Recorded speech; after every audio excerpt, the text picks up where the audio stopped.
okay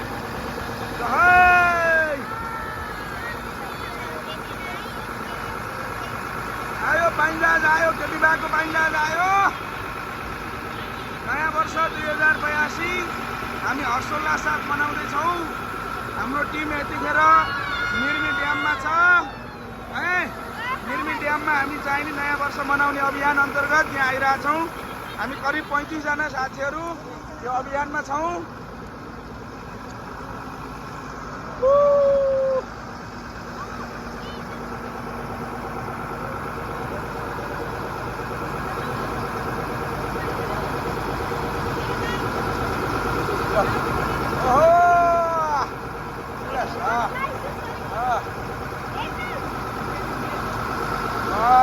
Rajendra Vikram Kumar यहाँ हुनुहुन्छ हाम्रा बहिनीहरू यहाँ एकदम चले